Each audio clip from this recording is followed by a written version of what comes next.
This is an ACB community call presented by American Council of the Blind.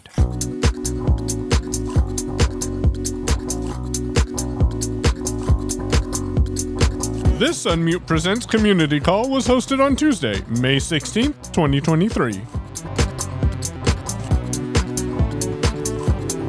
Good morning, everyone, and welcome back to another Unmute. Thanks for all coming and being here and participating. If you have the tech questions, go ahead and raise your hands and we'll get to you. We just want to make sure that we get through everyone's first questions. And if we get through everyone and we have extra time, we'll definitely take second questions. And be respectful, give everyone the same respect that you would want for your question to be answered to everyone else in the same way. So we appreciate that, and everyone else does as well. And if you have any questions, comments, or anything like that, you can always reach us at feedback@unmute.show. And Michael, how you doing today? I'm doing well, Marty, and I have an echo in my head, so give me a quick second so I can turn that off, because that's always fun. Oh, and yeah. You always have echoes in your head. Oh, we won't talk about that. I appreciate you mentioning the email address, and I do see we have a hand. We'll get to that here in a moment. And thank you to Monica, and I believe Herbie is connecting us, though we didn't officially figure that out. So thank you to Herbie for making that happen as well, and the listeners on ACB Media 5 for tuning in.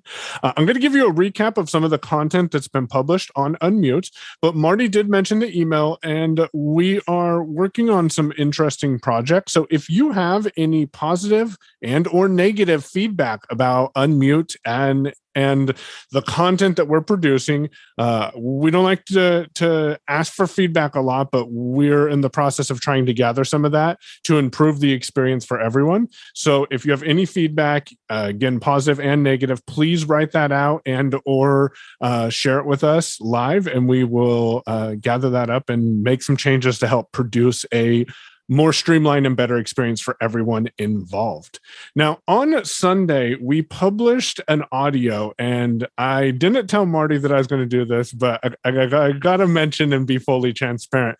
Marty sent me this audio that says identifying music with your mobile device, and he shows you how to do that with Siri. And as I was editing it, I guess I did mention it in the recording. As I was editing it, I'm like, we should tell you how to do this on Android and the Blind Show. So if you're curious about what music is playing around you, and you have one of those three platforms, definitely go check out Sunday's episode and get the content in under 2.5 minutes. On Friday, Lynn and Marty sat down and talked about Apple's new products that they released for the iPad.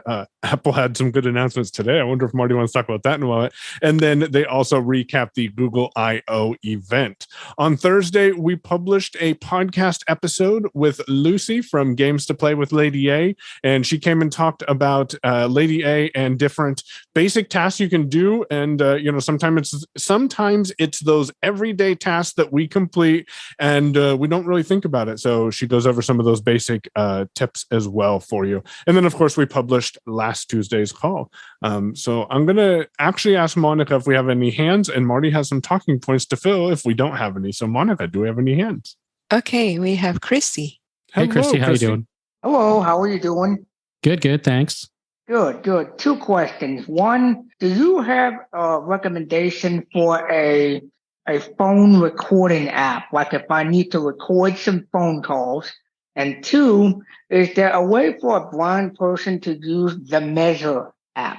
And my first question to you are you looking for this on a computer, on a phone? On a phone. I'm sorry, on the iPhone. Excuse me. Yeah, well, if you're looking to record, I can highly recommend Just Press Record as a third-party app. It works great with VoiceOver and all of that. Well, and I'm talking about like recording phone calls, like taping phone calls. I didn't know if that's what I was thinking about.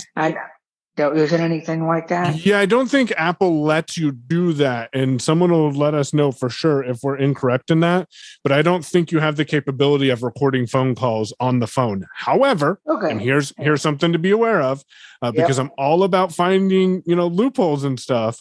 If you do need to record a call, you can set up a Zoom meeting that always records the conversation, and then you and the person you need to record can call into that Zoom meeting, and And then when you're done, it will email you a copy of that recording. So if it's something you just need a recording of quickly, or you need to talk to someone and get a recording of it, that could be a solution for you as well. Gotcha. Okay. And then what was your other? Oh, the Measure app. I have not used it. I do believe it can. You can.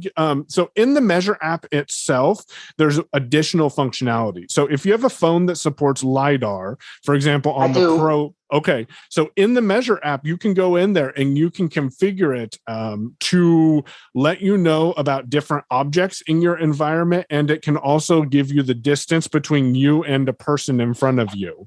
And that information is accessible to VoiceOver. I do recommend checking it out. Or if you go to the Living Blindfully website, you can do a search for Measure app I would just search for Measure app, and Jonathan Mosen put together a demonstration showing you how you can configure the Measure app and what you can track the distance of.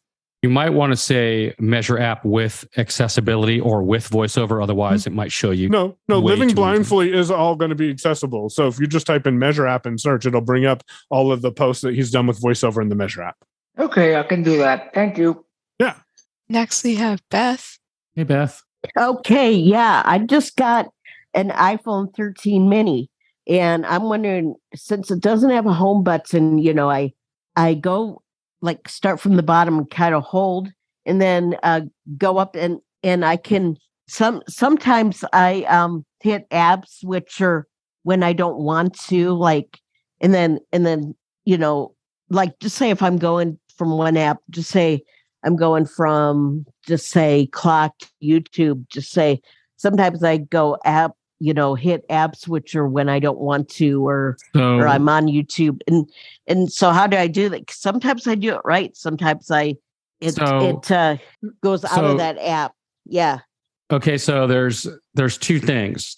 You put your finger on the line at the bottom and you slide up. Now you're going to get a first haptic feedback or tone, and then you let go, and that'll take you to your screen, your home screen. But if you keep your finger on there and you keep sliding up, you'll get a second tone, and that's going to take you to the app switcher where you see all of your open apps and stuff. If you wanted to close apps that are running in the background, that's how you would do it. You would do a 3-finger swipe up on each app once you get there. But if you're not trying to do that, then you just try and listen for the first haptic feedback and then let go, and it will take you back to your home screen. So haptic feedback, you'll hear like a little vibration and a little tone. So I don't I put my finger on the line at the bottom, but I don't really hold it. Well, you keep your finger on the line as you're sliding up. When you hear the first tone and haptic feedback, then you let go and it will take you to your home screen. If you keep your finger on there and you continue sliding up, the second tone or the second haptic feedback will take you to the app switcher. Okay. And another thing, now I use the side button on the right to, tell Siri, call so-and-so, but I can't get the power off with that button. So I'm wondering, where's the power on these? So you can do one of two things. If you just need to restart your phone and you're up to date on your operating system, you can invoke Siri and you can say, restart my device. And then it will ask you, are you sure you want to do this? And you say yes, and it will shut your device down and restart it back up again for you. If you want to shut it off and you want to keep it turned off, you would go to settings, general, and slide all the way down to the bottom, and you'll see shut down. You tap that, and then it will shut your phone off. You can actually tell Siri to turn off the phone. I just did it because I didn't think you could, but it will do that now too. So if that's easier for you. Yep. Yeah, sounds good. Lots of ways to do it. Thank you, Marty. Thank you. Next, we have Deborah Armstrong. Hey, Deborah. Hey, so I have a solution to recording telephone calls I really like, and it works with all models of telephone. And it does not have the suction cup, so that's not what I'm talking about. It is called the Olympus TP8 telephone pickup. You can get it on Amazon. And what it is an itty bitty microphone that fits in your ear, kind of like a binaural mic, but tinier. It's very tiny. So it fits in your ear like a hearing aid or an earbud. And you plug it into any recorder. It works with my Victor Reader Stream. It works with my Evo. It works with all my Olympus digital recorders. And what's nice about it is the volume level for you and the person at the other end is identical. And so it's just like an earbud, but it's a microphone. I think it's about $13. It's really cheap. Oh, and wow. I've found it to be far more accurate than using an app, because you're using your recorder, which you know and love, like your Victor Reader Stream. You do have to set the Victor Reader Stream to microphone input, external microphone input rather than line in. And it is one of those, what do they call it? Fake power. It's, it gets its phantom power. Phantom power. Yeah, you know what I'm talking about. Yep. Okay. You can explain that in more detail. I'm going to go on mute. You understand how it works now. If you could possibly send us a link to that so we can check it out, that would be really awesome. I wrote it down. I'm going to find cool. it. I wrote it down. So thank you. TP8. Olympus TP8. It says telephone pickup, but it actually does not have the suction cup duber. Gotcha. Okay, because cool. the suction cup only works with a wired phone. It's not going to work with your cell phone. Perfect. Cool. Well, thank you very much. We appreciate it. So I'm going to go buy a microphone here, Marty, while we're talking, because that looks pretty cool. Ooh, you got some serious echo going on. Yeah, we are hearing some feedback, I think, from Herbie, because we're hearing Zoom audio back to us. Monica, do we have any other hand? Okay. And I can't because he's podcast. Herbie, are you there? So you can mute him. He's just not going to be able to participate. Are you still hearing yourself? Yes. We don't have any raised hands in Clubhouse at the moment, so I'll go mute and get everything. Okay. We can work with it, but I don't know that there we go. I don't know that the listeners would actually like it. No one really apparently has any questions today. So, Marty, why don't we talk about the new accessibility features that were announced today? And for what, Michael? What was it announced for? What is Thursday? Thursday's Global Accessibility Awareness Day. So I was kind of surprised that Apple made their announcement today and didn't wait until Thursday. So let's talk more about that in a moment, because I do see we have a couple of hands. Monica? Yep. Jewel. Hey, Jewel. Hey, Jewel, how's it going? A quick question, and it's another non-English language question, so I'm not sure y'all can help with that. So I'm finding that books in other languages are not going to translate to the Braille code for that language. And I was wondering if there's something that can translate it so that the computer thinks like, for example, when you read something on a website in another language with voiceover JAWS, it says, oh, this is that language. Is there a way to do that where the Braille will then pick it up with, say, a DAISY file or a BRF or something? So I don't have an answer for you, but I do have a question back for you. Have you by chance, and I don't know that I've seen your name, reached out, even though you don't have it, to the Orbit Research mailing list? And the reason I ask that is because I know there's several multi-language users who are using specifically Orbit devices, and they could give you directions on how to do it with Orbit devices, but maybe that knowledge could be applied to whichever Braille display you're using in order to because I'm going to be fully transparent. I don't know enough about multiple languages and support for that to provide you accurate information. So that might be a good resource. And I can email you a link to that mailing list if you'd like. That would be great. Yeah, I'll reach out to them. I'm not using an Orbit reader, but like you said, it could translate over. And I am a member of a Facebook group called Using Braille with your devices and multiple languages or something like that. And I've asked on there and nobody's sure. And like, Bookshare books, like for example, there's some Bookshare books in Spanish and partly in Japanese and stuff, and it's like they don't translate to the Braille code, and they are not sure how to do that. Well, I just sent you that mailing list, so good luck. Thank you. That'll help you out. Awesome. All right, who do we have next, Monica? Beth is back. Hello, Beth. And see, Herbie, what we were talking about prior to this call is I can use Reaper to take out those quick silences while people are getting unmuted automatically, which is kind of handy. Beth, hello. Hello. And that I can do, but it's yeah. Go ahead, Beth. Yeah.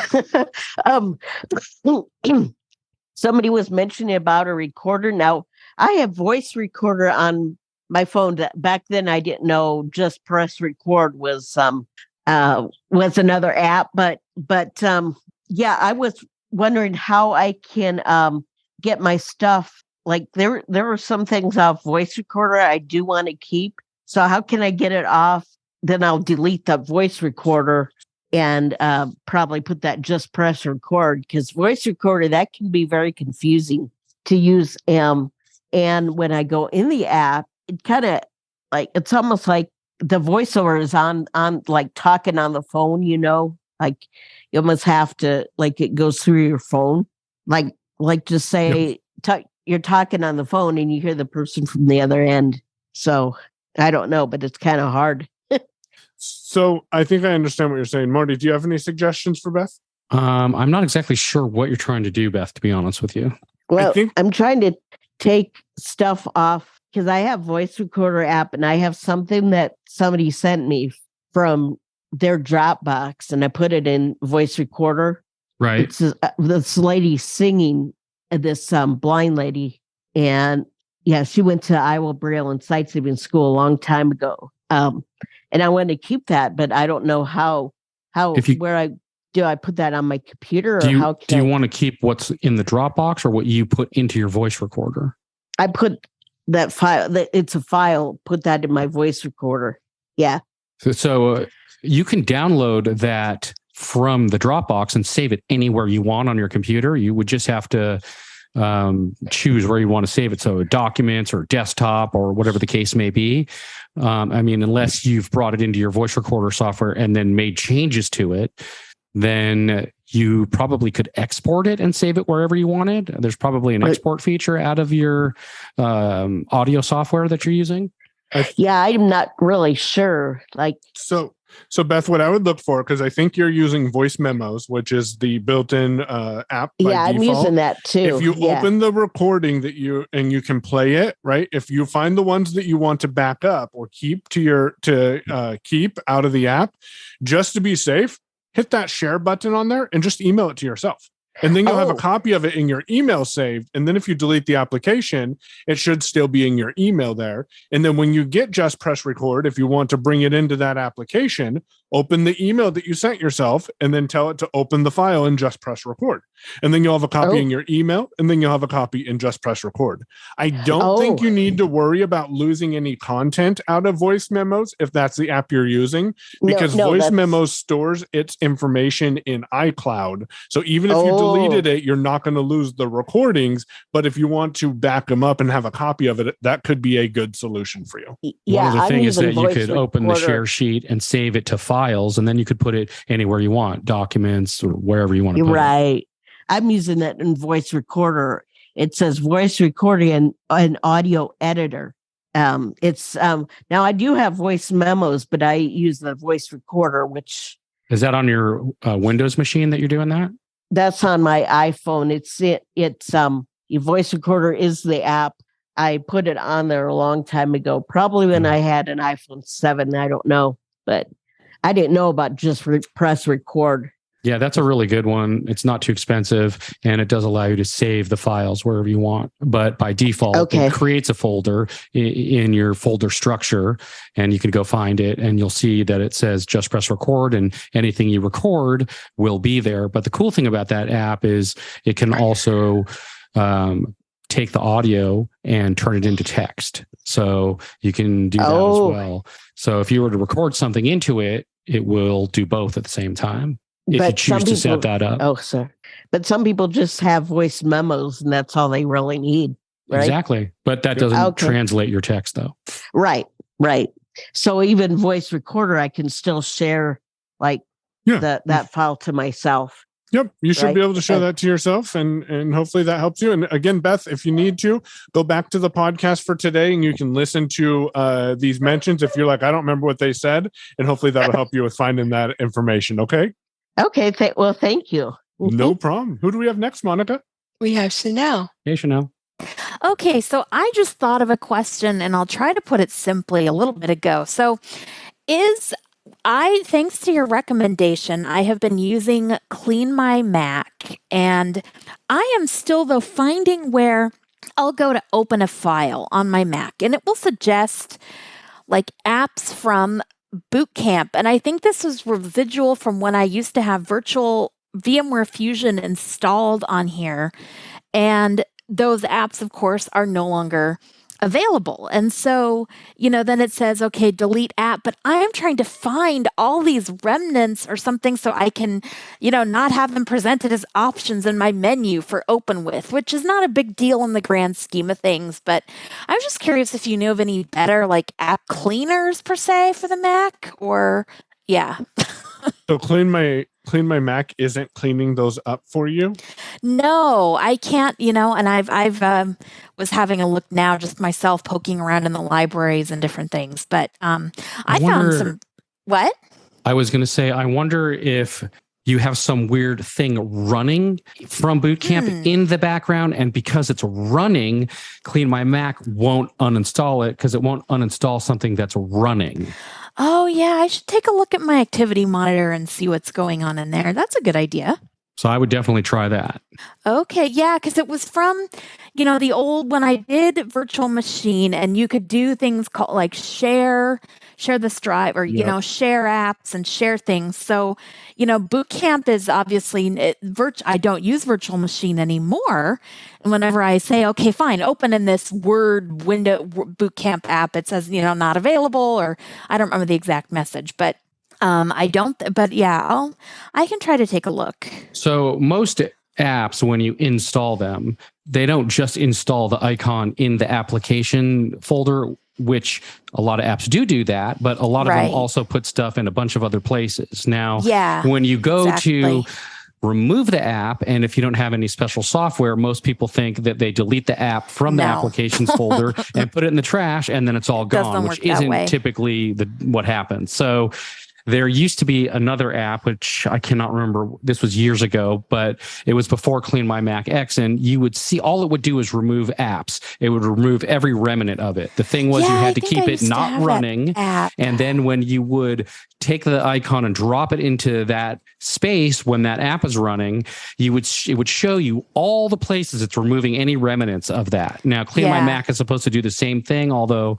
they load a bunch of other stuff in that app as well. So it's kind of like a Swiss Army knife of tools. It is, yeah. So I would try seeing if something's running, and if it is, see if you can make it stop, and then try and go back and uninstall whatever else is left over. And I have one other suggestion for you, just because, we're all about suggestions. Yeah. A couple of weeks ago on Unmute, I did a podcast recording showing you how to set up rules using Hazel on the Mac. And that monitors a folder to be able to move or modify files based on your requirements. One of the preference options in Hazel is to clean up app deletion. So when you delete an application, it pops up a table that you can view that'll show you all the files and all the folders, and it'll say, we're going to delete these. Would you like to proceed? That doesn't help that old app Marty was talking about. Yeah. Yep, that doesn't help you with cleaning up past apps, and there may be some automated ways using Hazel to be able to go back and clean up those files that I haven't looked into. I did recently. I did recently. Photos. Hold on one sec. Monica, I think someone's on mute. I think you got him. Photo. Oh, no. Date, May 12th. Raffle tickets. 20. 1, 9, no problem. 2, no 6. No, it's someone Video. using an iOS May device 12. in the background. Swipe up to me? landscape. It could be. Did your device just say landscape? Charge port to the left? Okay. There we go. All right. I think we got it. Okay. All right, so there may be some rules out there that you can go in that would actually search your library for non-related applications that are no longer installed. I haven't actually researched that.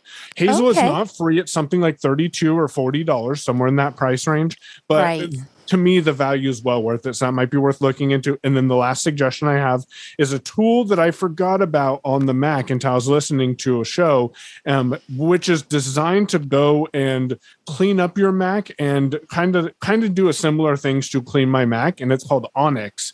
And that might be worth looking into to see if that helps it as well. Cool. Okay. Thank you. Thanks very much. I appreciate it. Good luck. Let us know how it goes. Yep. Who do we have next, Monica? We have Patty, and then I'll go to Herbie. Hey, Patty. Hi, I have a answer for the person who was asking. Okay, thanks. Can you guys hear me?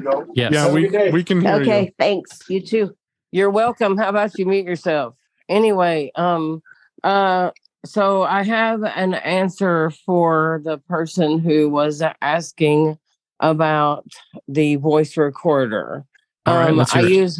I use voice recorder all the time. I love it. Record what you're going to record and use headphones so it doesn't pick up your voiceover.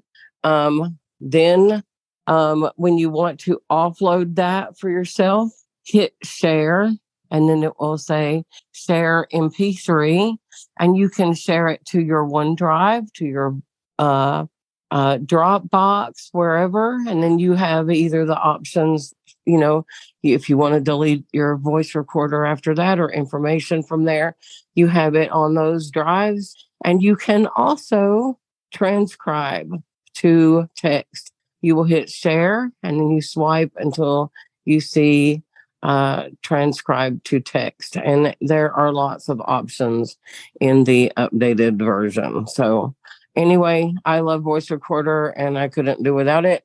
And if you talk on the speakerphone, you can record your phone calls there too. So anyway, I do not work for voice recorder. Maybe you should apply. You can be their marketing person. All right.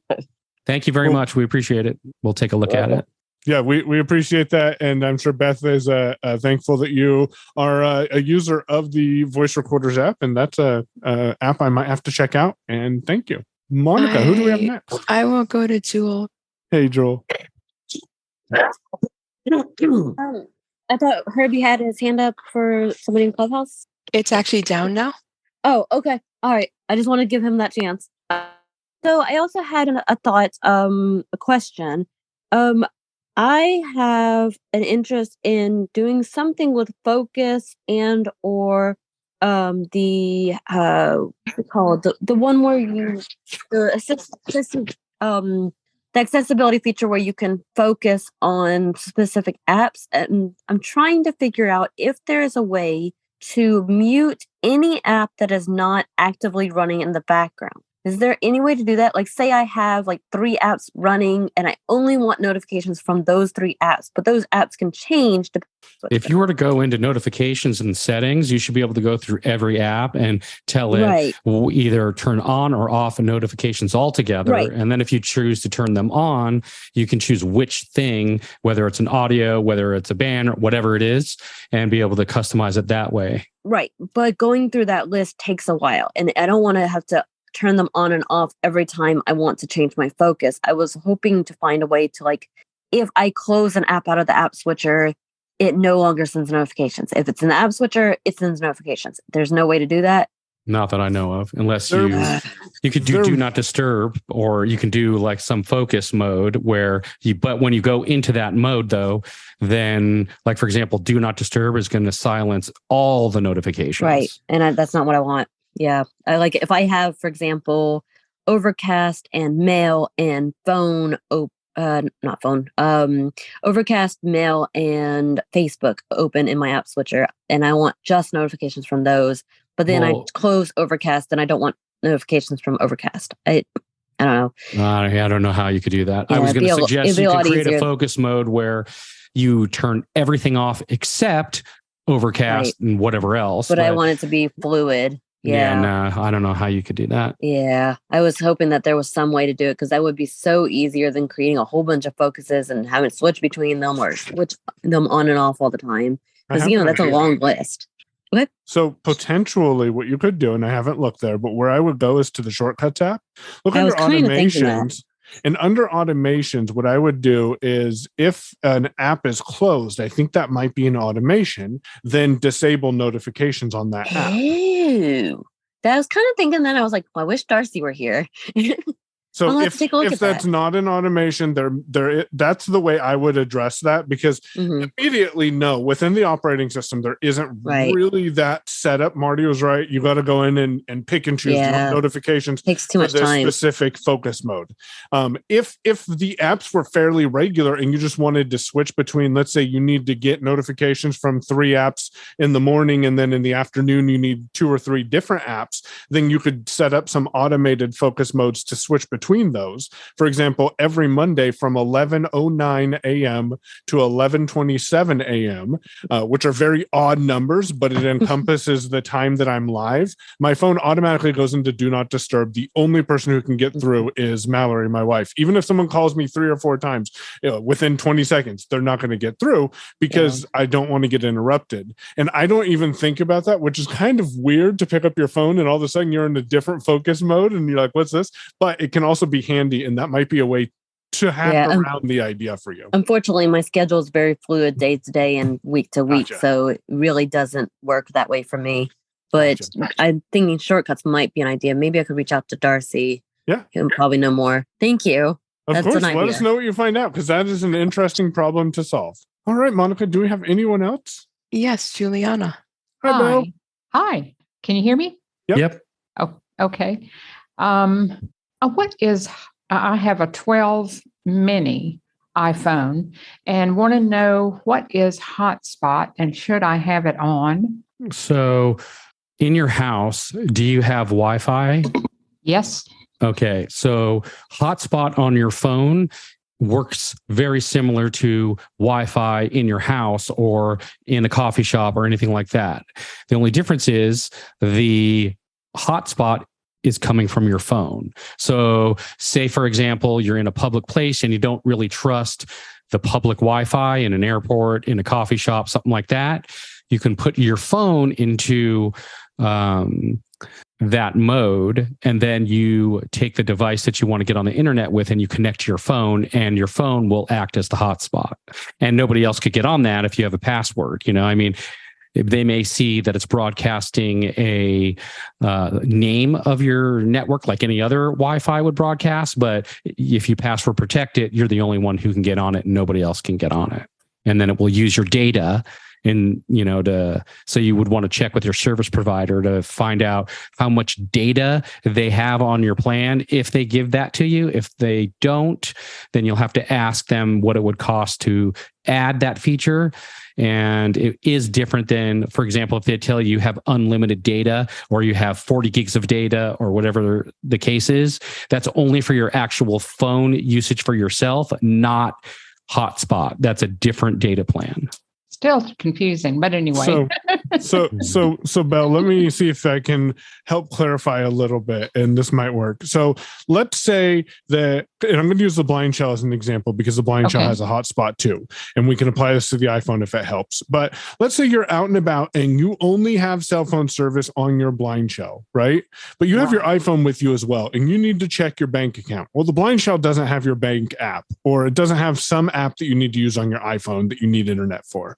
If you don't have service on your iPhone, it's not going to work, right? Right. So if you need to go out to the internet and you're out and about and you don't have service on your iPhone, it's not going to work. What you can do on the blind shell is turn on hotspot mode. And what this will do is the iPhone will say, oh, there's a hotspot called blind shell hotspot under your Wi-Fi networks.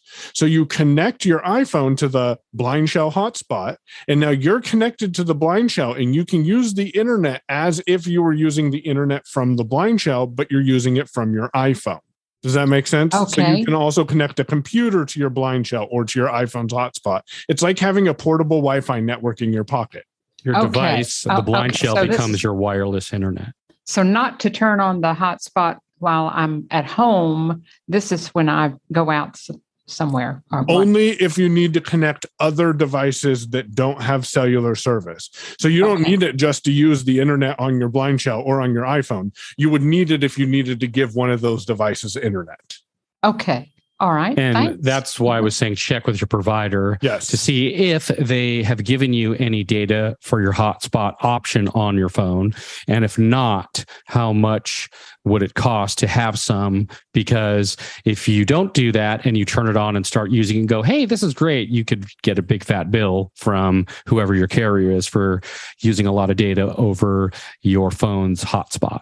And newer versions of iOS do check to see if your device is provisioned for it. However, it's always safe to call and check, which means it shouldn't let you enable it if you don't have it. But I always say call and check. I have the latest updates, so that's good. Right. I would still call and check just to be sure. Yeah. Okay. Thank you. No problem. Good luck. I remember helping a customer with Nextel who they didn't have data caps, and she had a $3,000 bill because of her lack of knowledge of internet rate. So always call and check. Who do we have Nobody next, wants Monica? that kind of a bill. Yeah. We don't have any hands right now. Oh, perfect. All righty. So, Marty, what was announced today? Well, there's all kinds of new accessibility features that are going to be coming to the new iOS. They made an announcement of some of that stuff today. Do you want to talk about some of those? Yeah, so I think it's interesting that someone brought it up. Maybe they had asked about it because they read about this. But the Measure app is coming with the ability to pretty much do live text, and you point your phone at something and it'll read the text for you, it sounds like. Now, all of these are just from a press release. I haven't actually observed any of these in action, but Apple is teasing this. They'll probably have more demonstrations of this stuff in a few weeks at WWDC. So we'll probably see more about it then. Now, the other thing that I would suggest, or the other thing that they have coming up, is the simplified view. And I'm really intrigued to see how Apple handles this. What this will do is provide a simple view to the iOS platform. So right now, you have that grid of apps, and that can be, especially for someone who can't understand spatially items, or for someone who might struggle with using a touchscreen, difficult to grasp the concept of. And sometimes it's easier for someone teaching someone to use the iPhone to explain, hey, let's go up and down a list, for example. So there will be a way that you can invoke a simplified version of iOS that will provide either a grid or list a grid or list interface to interact with your mobile device. And one of the other features that appears, I hope they do this for all, and we'll know hopefully in a couple of weeks if they are doing it for all, but at least for this simplified interface view of the iPhone, they are bringing the phone and FaceTime applications into a single interface called Calls, which I think is what's needed to happen forever. That way someone can easily access the Calls application and then decide if they want to make a voice call or a video call. And so that's just a couple of recaps. If you go anywhere on social media, if you want an article sent over to you, send us an email while you're sending us your feedback to feedback@unmute.show. But that's the big news throughout the tech world this morning. I'm curious about, once you invoke that, I wonder if they'll allow you to set up any apps you want in whatever order, so you invoke that and you say, I want the phone, I want text messages, I want email, you know? Yeah. So we'll have to see. I suspect they will. That would be awesome, because I'm thinking that from a individual who supports others who are trying to learn the iPhone. And if I could help them organize their most valuable applications, so it only takes them a second or two, they'll understand how useful the iPhone can be, and they won't get frustrated with it as fast. Another thing that I slightly read about this morning, and some people will love this and some people will hate this and it will drive them crazy. But if you go into VoiceOver, as you all know, VoiceOver users, you can speed up or slow down how much you want VoiceOver, how fast you want VoiceOver to speak, or how slow you want VoiceOver to speak. And from what I understand, they're adding this feature to Siri. So if you want Siri to go really, really fast or really super slow, then supposedly you're going to be able to do that. So we'll see how this goes, but I have a feeling some people will love it and some people it'll drive them nuts. And before I ask Monica for who we're going to take next, I also want to give you a quick tip listening. If you didn't know, your A lady can also speed up or slow down their voice. Simply just say your wake word and then talk faster or talk slower. And yes, Marty, mine is sped up. Monica, who do we have next? We'll go to Jewel. Hey, Jewel. I had a quick question specifically about what was just mentioned, the list versus grid. Uh-huh. As you know, with the grid, there are lists that you can have on your home screen. Will that continue to be the case with a list? Do you know?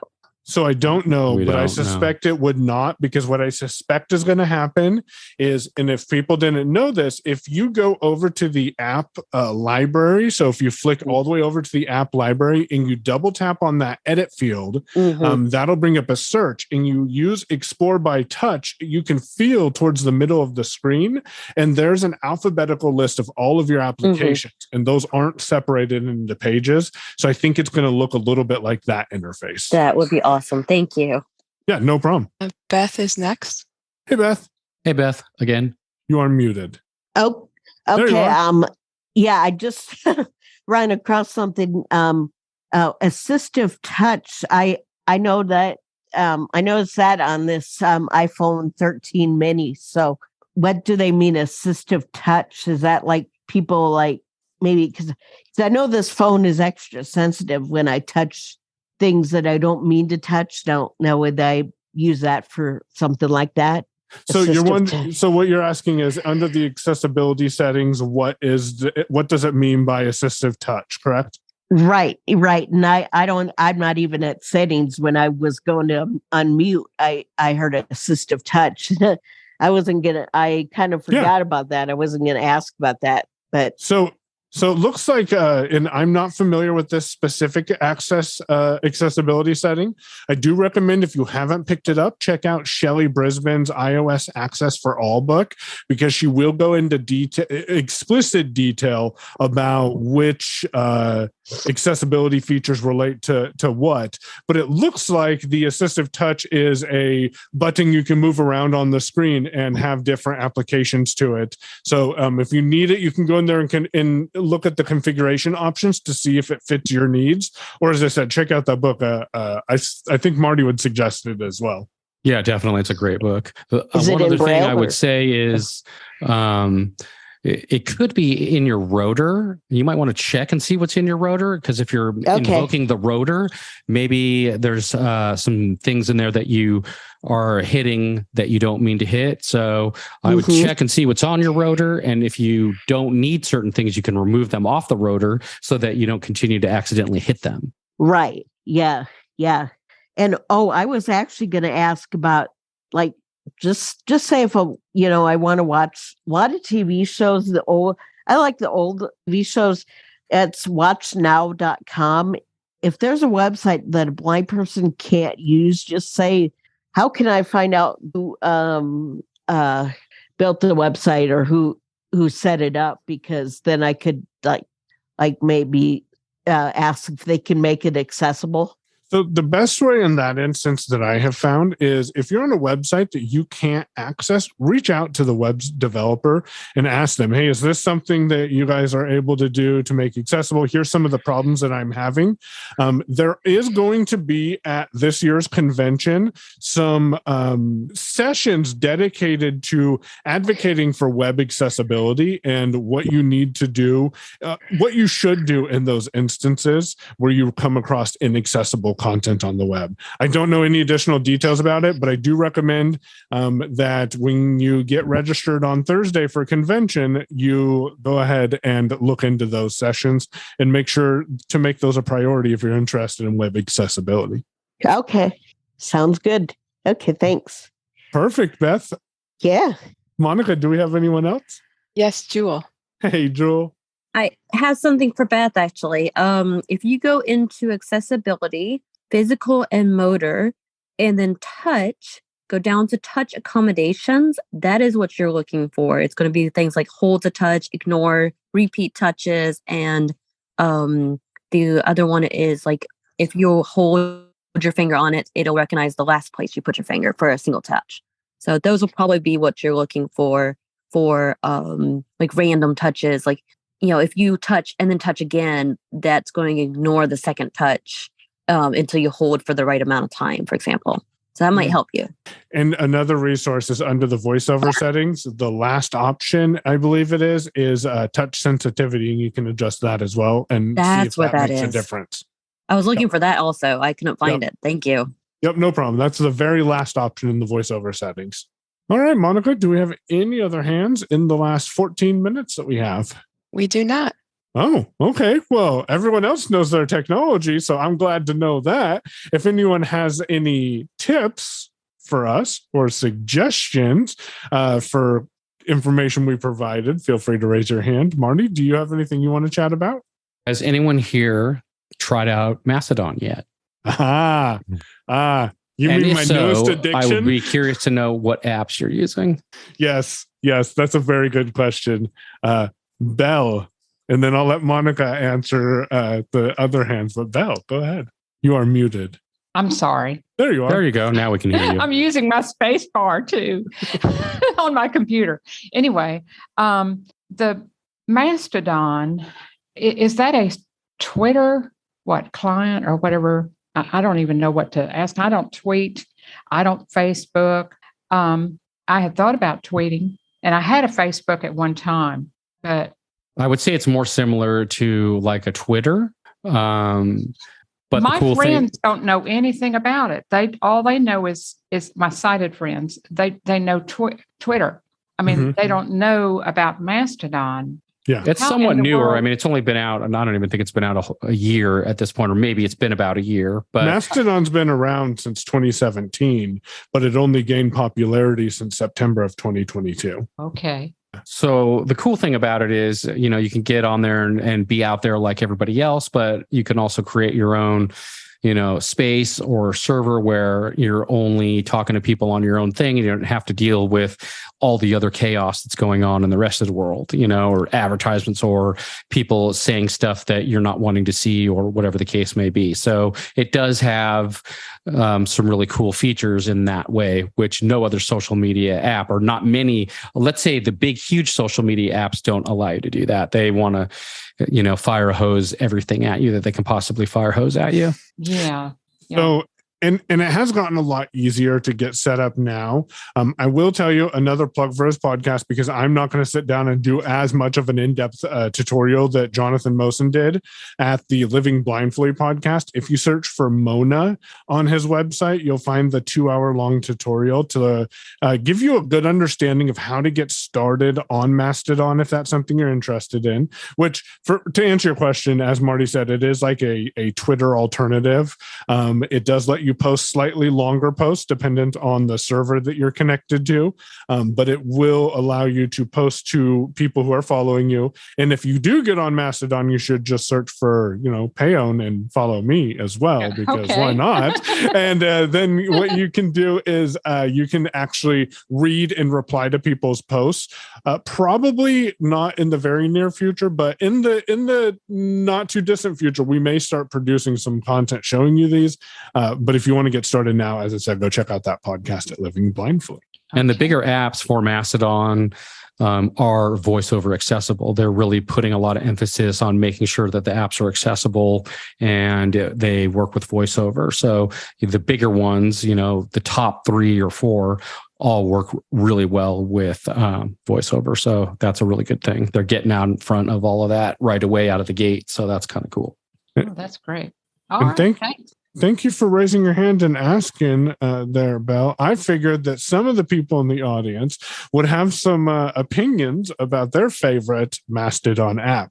Now, as I said, mine is Mona. That's the app that I have invested into. I use it on the Mac and on, not Windows, on the Mac and on iOS every day. And I just posted yesterday a quick overview of how I'm using the numpad commander to navigate Mona with one hand, including being able to reboost items and reply to things by using the numpad commander on Mac. I'll ask Monica for this hand, and then we'll see what app Marty is using. Alan. Hey, Alan, how you doing? Hello, I'm doing very well. How are you? Good. wonder, does Mastodon work with Windows? Well, it definitely does in a browser for sure. You can get on Mastodon in a web browser. Yep. So you're on Windows? I'm on Windows 11. Yep. So there is a tool on Windows that is very popular in the blind community called Tweezcake, TWEESE Cake, I believe. It might be Z, but if you search that, you'll find it. And that was created by blind individuals. So it is going to be fully accessible for your screen reader, or it can have some self-voicing options, and that will allow you to interact with Mastodon from your computer. Will that work with NVDA? Yes. Yep. It works with NVDA. Okay. Perfect, Alan. That's a great question. And thank you for that. Marty, it is 52 after. Do you want to tell people what what Mastodon app you use? And then I guess we can wrap it up. Sounds good. I actually use two. I would say I favor Ivory. That works on iOS, so iPhone and iPad. And I also use Mona. And the reason for that is because Ivory doesn't work on the Mac platform. It really is for, more iOS. So I use Mona because I want to have a native app on the Mac platform. So I kind of use both of them. And before we wrap it up, I saw Bill raise his hand real quick. Bill, if you have a question, let's get it in there real quick. I just hit the wrong key. Okay. Just wanted to make sure we acknowledged you before we closed it up. We know you're out there. How about that? Thank you. No problem. So Marty, you want to wrap things up? Yep. All right, everyone. Thanks so much for coming to another Unmute. And we want to make sure we thank Monica and Herbie for helping us out today. You guys are always awesome and we appreciate you. And if you have any questions, comments, or anything else, you can reach us at feedback@unmute.show. And everyone have a great week, and we'll see you next week. Thanks.